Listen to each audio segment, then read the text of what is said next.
8 বছরের মধ্যে $1 ট্রিলিয়ন অর্থনীতির লক্ষ্য, যুক্তরাষ্ট্রের ব্যবসায়ীদের বিনিয়োগের আহ্বান।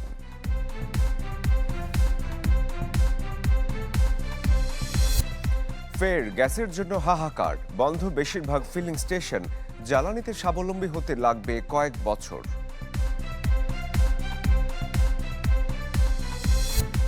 কাজে লাগানো যাচ্ছে না সৌর বিদ্যুতের সম্ভাবনার পুরোটা, গ্রাহক বান্ধব নীতির তাগিদ।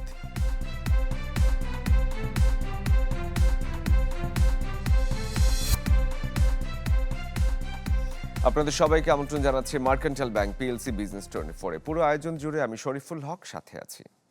যুক্তরাষ্ট্রের ব্যবসায়ীদের বাংলাদেশে দীর্ঘমেয়াদে বিনিয়োগের আহ্বান জানিয়েছেন প্রধানমন্ত্রী তারেক রহমান। সচিবালয়ে ইউএস বাংলাদেশ বিজনেস কাউন্সিল প্রতিনিধিদের সাথে বৈঠকে এই আহ্বান জানান তিনি। বলেন, শুধু বিদেশি বিনিয়োগ আকর্ষণ নয়, পারস্পরিক লাভজনক অংশীদারিত্ব গড়ে তোলাই সরকারের লক্ষ্য। স্বাধীনতার পর থেকেই বাংলাদেশের শীর্ষ বিনিয়োগকারী দেশগুলোর একটি মার্কিন যুক্তরাষ্ট্র। এবার বৈশ্বিক টানাপোড়েনের এই সময়ে সেই দেশের শীর্ষ 25টি প্রতিষ্ঠানের 50 সদস্যের এক ব্যবসায়ী প্রতিনিধি দল দেখা করেন প্রধানমন্ত্রী তারেক রহমানের সাথে। কথা হয় বাংলাদেশে বিনিয়োগ সম্ভাবনা নিয়ে। আশা প্রকাশ করা হয় আগামী 8 বছরের মধ্যে $1 ট্রিলিয়ন অর্থনীতির দেশে পরিণত হবে Bangladesh. We believe in the vision of the Honorable Prime Minister of Bangladesh being a $1 trillion economy by 2034. We believe that the private sector can be an important catalyst, bringing in investment and technology. বৈঠক শেষে প্রধানমন্ত্রী কার্যালয়ের মুখপাত্র জানান, আলোচনা হয়েছে সৌহার্দ্যপূর্ণ পরিবেশে। সেখানে যুক্তরাষ্ট্রের ব্যবসায়ীদের বাংলাদেশে দীর্ঘমেয়াদী পরিকল্পনা নিয়ে বিনিয়োগের আহ্বান জানান তারেক রহমান। অ্যাম্বাসেডর অতুল কশ্যপের নেতৃত্বে 50 জনের যে ডেলিগেশন যুক্তরাষ্ট্র থেকে এসছে, ওনারা মিটিং করেছেন। এখানে কিভাবে বাংলাদেশে বিনিয়োগ আরও বাড়ানো যায়, ব্যবসা বাণিজ্য সম্প্রসারণ করা যায়, অর্থনৈতিক অগ্রযাত্রা বাংলাদেশ যুক্তরাষ্ট্রের সম্পর্ক আরও স্থিতিশীল এবং আরও দীর্ঘায়িত করা যায়, কিভাবে বাংলাদেশে কর্মসংস্থান তৈরি করা যায় এবং সরকারের বিভিন্ন ম্যানিফেস্টোতে যে পলিসিগুলো রয়েছে এগুলো বাস্তবায়নে আমেরিকার প্রাইভেট সেক্টর থেকে কিভাবে ভূমিকা রাখা যায়, এগুলো নিয়ে বিস্তারিত আলোচনা হয়েছে। বৃহস্পতিবার সকাল 9:30টায় শুরু হওয়া এই বৈঠক চলে 2 ঘন্টা ব্যাপী। আসসালামু আলাইকুম। Thank you. Thank you so much. Desk report, channel 24। রাজধানীতে আবারও গ্যাসের জন্য হাহাকার, সরবরাহ কমে যাওয়ায় বন্ধ রয়েছে বেশিরভাগ ফিলিং স্টেশন। দু একটি যা খোলা রয়েছে তাতেও নেই গ্যাসের তেমন চাপ, যার ফলে দিনভর চরম দুর্ভোগে পড়েন গ্রাহকরা।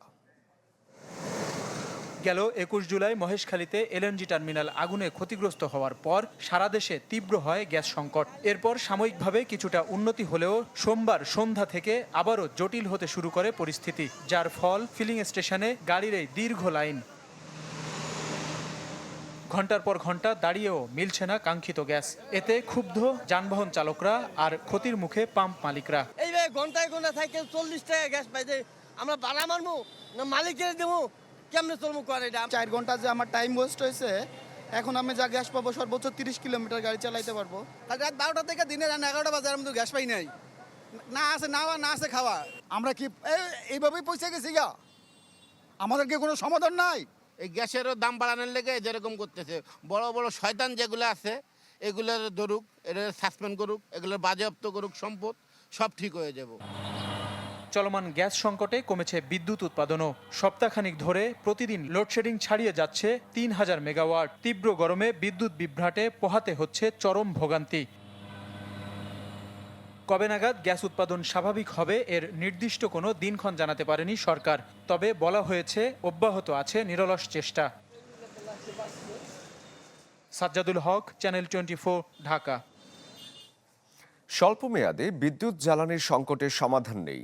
সিপিডির আলোচনায় এভাবেই নিজের অসহায়ত্ব প্রকাশ করেন জ্বালানি মন্ত্রী ইকবাল হাসান মাহমুদ। তিনি বলেন, যেসব পরিকল্পনা নেওয়া হচ্ছে তাতে 2029 সাল নাগাদ জ্বালানি সংকটের সমাধান আশা করছে সরকার।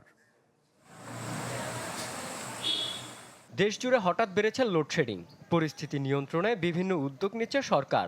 অন্যদিকে জনরোষের ভয়ে প্রশাসনের সহায়তা চেয়েছে পল্লী বিদ্যুৎ সমিতির অফিসগুলো। জ্বালানি সংকট উত্তরণ নিয়ে গবেষণা প্রতিষ্ঠান সিপিডির আয়োজিত আলোচনায় ভার্চুয়ালি যুক্ত হয়ে এই পরিস্থিতির জন্য দুঃখ প্রকাশ করে স্বল্প মেয়াদের কোনো সমাধানের পথ দেখাতে পারেনি বিদ্যুৎ ও জ্বালানি মন্ত্রী। আমি আপনাদের একজন, আমি আপ্রাণ চেষ্টা করছি যাতে এই যে সমস্যাটা আছে এই সমস্যাটা বেল আউট করতে পারি। তো আপনারা যদি আমাদের সাথে আমাদেরকে অ্যাটলিস্ট মোরাল সাপোর্টটা দেন, তাহলে আমাদের কাজ করাটা সহজ হয় আর কি। সংকটের পেছনে অবৈধ সংযোগের কথা তুলে ধরে গভীর রাতে ব্যাটারি রিকশা চার্জ দেওয়াকে দায়ী করলেন মন্ত্রী। এই যে ব্যাটারি রিক্সা এসছে, এগুলো সব রাতে চার্জে বসিয়ে দেয় এবং মোস্টলি যারা যে চার্জ করে এগুলো মোস্টলি ইলিগাল কানেকশন। আমরা এই ইলিগাল কানেকশন গুলো করার চেষ্টা করছি। এ সময় মন্ত্রী বলেন, বেসরকারি খাতকে তেল আমদানির সুযোগ নিয়ে অতিরিক্ত সমালোচনা হচ্ছে। হঠাৎ করে দেখলাম যে আমি আপনার বসুন্ধরাকে পুরা তেলের ব্যবসা দিয়ে দিচ্ছি। তো এই যে আপনার আমাদের প্রচার, এই প্রচারটাও তো আমার মনে হয় যে আপনাদেরও কিছু বলা উচিত। মহেশখালীর টার্মিনাল পুরোপুরি চালু হওয়ার সময় জানাতে না পারলেও মন্ত্রী জানান, সংকট সমাধানে আরও 3টি টার্মিনাল করা হবে। রনক মাহমুদ সৌরভ, চ্যানেল 24, ঢাকা। সরকারি হিসেবে দেশের সৌর বিদ্যুতের সক্ষমতা 418 মেগাওয়াট। বেসরকারি খাতের সম্ভাবনা ধরে কেবল ছাদ থেকে মিলতে পারে 1000 মেগাওয়াটেরও বেশি। তবে আছে জটিলতাও। এই খাতে সহজে পাওয়া যায় না ব্যাংক ঋণ। ব্যক্তি উদ্যোগের যন্ত্রপাতি আমদানিতেও গুনতে হয় বাড়তি শুল্ক করের বোঝা। শফি মাহমুদ সাগরের রিপোর্ট। অব্যাহত জ্বালানি সংকটে কারখানায় কমছে উৎপাদন, গ্যাসের অভাবে ছন্দপতন আবাসিক গ্রাহকদের দৈনন্দিন জীবনও। মধ্যপ্রাচ্যে যুদ্ধ কিংবা মহেশখালী এলএনজি টার্মিনালের দুর্ঘটনা নতুন করে সামনে নিয়ে আসে জ্বালানি সংকটের নতুন রূপ। এমন পরিস্থিতিতে উঠে আসছে নবায়নযোগ্য জ্বালানি ব্যবহারের গুরুত্ব, যে খাতে খানিকটা মনোযোগও বেড়েছে সরকারের। তবে রয়ে গেছে চুলচেরা বিশ্লেষণের ঘাটতি। সরকারি হিসেবে বর্তমানে সৌর বিদ্যুতের সক্ষমতা 418 মেগাওয়াট। আর যুক্তরাষ্ট্রভিত্তিক গবেষণা প্রতিষ্ঠান IEEF এর মতে ছোট বড় সব প্রকল্প মিলিয়ে দেশের ছাদভিত্তিক সৌর বিদ্যুতের সক্ষমতা দাঁড়িয়েছে প্রায় 1000 মেগাওয়াটে। গ্রামেগঞ্জেও রুফটপ সোলারকে দ্রুততার সাথে এক্সপান্ড করা উচিত। হ্যাঁ, লোকজনকে মোটিভেট করা উচিত যে যেন রুফটপ সোলারে তারা যায়। এই যে বিদ্যুতের ক্রাইসিস আছে সেটা মিটিগেট করতে গেলে অবভিয়াসলি রুফটপ সোলার সিগনিফিকেন্টলি ভূমিকা রাখবে, কিন্তু তাতে গ্রামের লোকজনকে আকৃষ্ট করতে হবে এবং তাদের যে খরচটা, এই খরচটা যদি কমাতে হয় তাহলে আমদানি শুল্ক কমালে কিছুটা খরচ কমবে। তবে সম্ভাবনার পুরোটা কাজে লাগানো যাচ্ছে না বেসরকারি পর্যায়ে সচেতনতার অভাবে। যারাও বা আগ্রহী হচ্ছেন তাদেরও পোহাতে হচ্ছে ব্যাংক ঋণে কঠিন শর্তের বেড়াজাল। রয়েছে ব্যক্তিগত উদ্যোগে সৌর বিদ্যুতের সরঞ্জামাদি আমদানিতে উচ্চ করের বোঝাও। সোলার ট্রান্সফরমেশন করতে চায় তাহলে তার জিরো ডিউটি করে দেন আপনি, তাতে তো ইকোনমিক অপরচুনিটি গেইন বেড়ে যাচ্ছে। হয়তো আপনার ফাইন্যান্সিয়ালি ট্যাক্স কমতেছে কিন্তু ইকোনমিক অপরচুনিটি অনেক বেশি বেড়ে যাচ্ছে। যেমন এক্সপোর্ট যদি বাড়ে, সরকারের যে এমপ্লয়মেন্ট বার্ডেনটা, সোসাইটিতে কনজাম্পশন বেড়ে যায়, তাহলে আলটিমেটলি ট্যাক্স তো অন্যভাবে আপনি উপার্জন করা সম্ভব। চ্যালেঞ্জটা দেখতে পাচ্ছি। নবায়নযোগ্য জ্বালানি থেকে 2030 সালের মধ্যে 10,000 মেগাওয়াট বিদ্যুৎ উৎপাদনের লক্ষ্য নিয়ে কাজ করছে সরকার, যা পূরণে গ্রাহক বান্ধব নীতি করার পরামর্শ বিশেষজ্ঞদের। কোঅর্ডিনেশন গ্যাপ মনে হচ্ছে, আমি দেখতে পাচ্ছি না যে। শফি মাহমুদ সাগর, চ্যানেল 24, ঢাকা।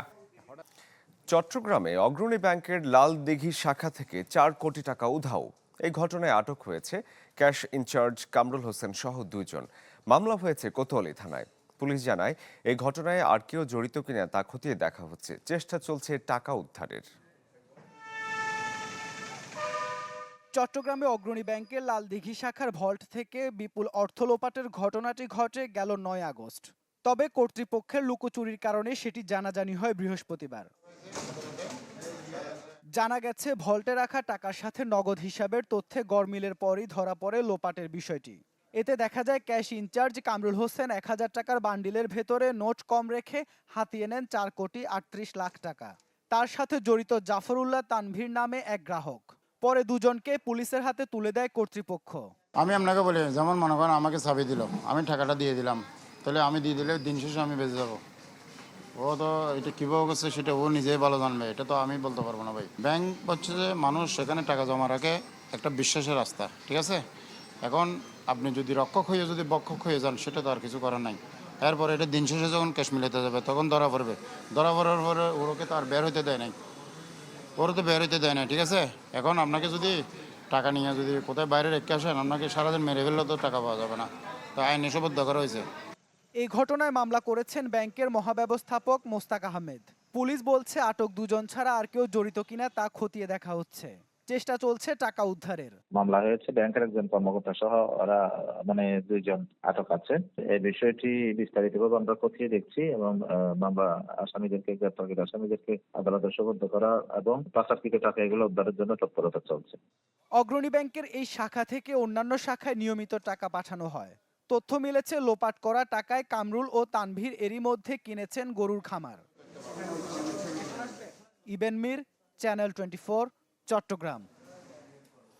চাঁপাইনবাবগঞ্জে প্রক্রিয়াজাতকরণ করে করা হচ্ছে শুকনো আম বা ড্রাই ম্যাঙ্গো, যা বিক্রি হচ্ছে সাধারণ আমের চেয়ে বাড়তি দরে প্রতি কেজি 1.5 থেকে 2,000 টাকায়। পণ্যের গুণগত মান বাড়লে যা হতে পারে রপ্তানির নতুন উৎস। চাঁপাইনবাবগঞ্জ প্রতিনিধি আনোয়ার হোসেনের রিপোর্ট। পাকা আম ধোয়া, কাটা, শুকানো আর প্যাকেটজাত করার ব্যস্ততায় চলছে কাজ। চাঁপাইনবাবগঞ্জের শিবগঞ্জ উপজেলার এই কারখানায় আম আর শুধু ফল নয়, রূপ নিচ্ছে দীর্ঘদিন সংরক্ষণযোগ্য ড্রাই ম্যাঙ্গোয়। 3 প্রজন্ম ধরে আমের ব্যবসা থাকলেও এবার উদ্যোগে নতুনত্ব নিয়ে এলেন ইসমাইল খান শামীম। প্রতিদিন উৎপাদন হচ্ছে প্রায় 35 কেজি ড্রাই ম্যাঙ্গো। প্রতি কেজি বিক্রি হচ্ছে 1.5 থেকে 2,000 টাকায়। রপ্তানির লক্ষ্য নিয়ে কাজ করছেন এই উদ্যোক্তা।